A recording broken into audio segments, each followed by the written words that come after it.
Bahasa Jawa, please. Waduh, lali aku ya. Piye toh? Terima kasih Mbak Gio pertanyaannya. Jadi kalau untuk aku menjadi penjahat, ternyata I love it. Agak ngeri. Ternyata betul. Ternyata saya nagih jadi penjahat. Kenapa? Karena penjahat itu juga punya backstory-nya sendiri, dia punya background. Jadi sebetulnya dia nggak semata-mata jadi jahat, tapi mungkin dia melakukan hal yang benar menurut dirinya sendiri, bukan yang lain. Jadi menjadi penjahat dengan alasan yang kuat itu sangat menyenangkan gitu. Dan kalau untuk adegan yang paling menantang, tapi nggak boleh spoiler kan. Jadi ada satu adegan yang ada di trailer, itu saya berdiri di rooftop lantai 6. Jujur banget, mungkin buat beberapa orang ini it's nothing gitu. Cuma buat saya yang takut ketinggian itu rasanya gemeteran.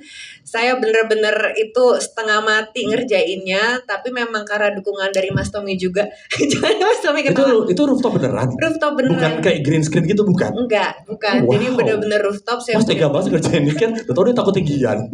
Taruh di atas. Tapi oh nggak tahu ya? Oh nggak tahu. Oh, tahu Mas, bilang dari awal. Mulai keluar antagonisnya, ayo.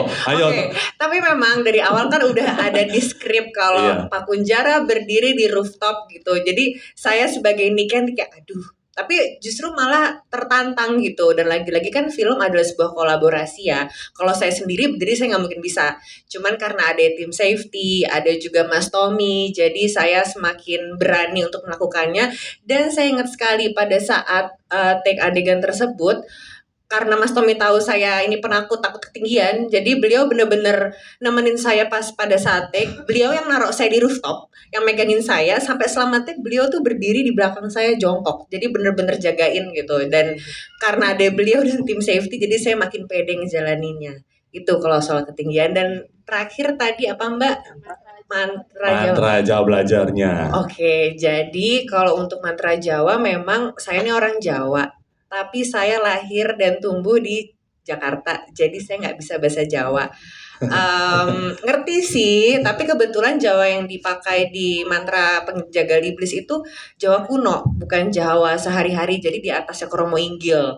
Dan caranya saya menghafal itu kata per kata, saya artiin dulu bahasa Indonesianya, baru saya lafalin pakai bahasa Indonesia supaya saya ngerti banget artinya, baru saya pindahin lagi ke bahasa Jawa. Begitu. Coba dong. Udah, Mas Gigi jangan tambah-tambah lagi nih. Ada tim editor nih, kita dia durasi. durasi. Nah, oke Pak Wiki gimana? Nah, Pak Wiki, kalau Pak Wiki ngomong saya nggak ikutan. Nah. Enggak, cuman ini aja. Tommy hebat ya. Sutradara iya, penulis iya, konsultan ketinggian iya. Makanya iya. Dan tadi koreografi iya. Ya kan semua konsultasi sama Tommy. Waduh. Penenang cast juga beneran tuh emang. All out banget nih kayaknya emang bapaknya anak-anak. Oke, thank you. Demikian berikutnya Leo sebagai seorang wartawan investigatif, silakan. Apa ya? Tadi pertanyaannya gimana pendekatan kepada karakter. Iya. Aku tuh selalu punya satu trik untuk ngebedah satu karakter di mana aku kesampingkan dulu pekerjaannya, kesampingkan dulu dia baju-baju dalam kehidupan itu apa, dan break him down as a human being. Nah, kalau misalnya kita perhatiin Daru itu kan selama dia ada di screen, dia kan pakai cincin kawin tuh, tapi istrinya nggak kelihatan. Nah ini tuh hasil diskusi aku sama Pak Tom, bahwa dia ini sudah ditempa oleh kehidupan sampai sebegitunya dia udah nggak percaya lagi tentang kebaikan manusia.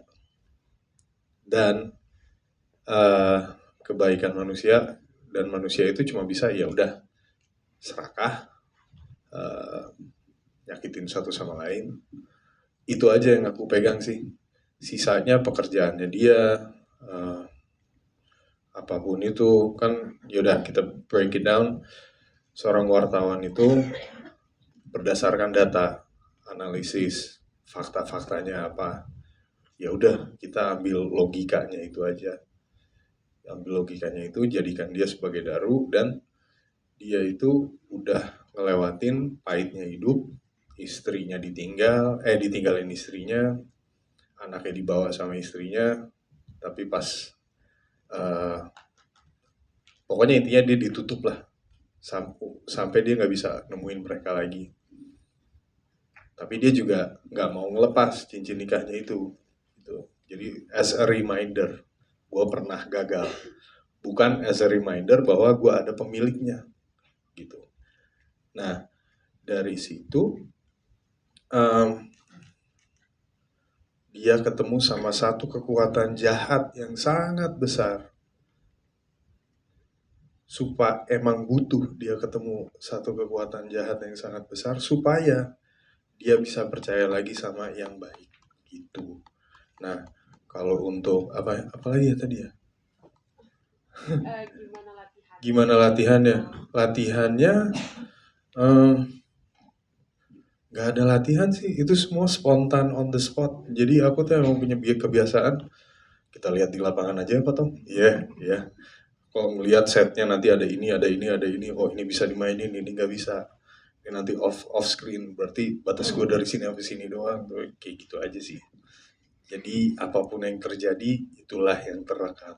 Oke, jadi being organik di set aja kali gitu ya. Oke, boleh kita berikan tepuk tangan sekali untuk para cast dan juga filmmakers dari tentunya menjaga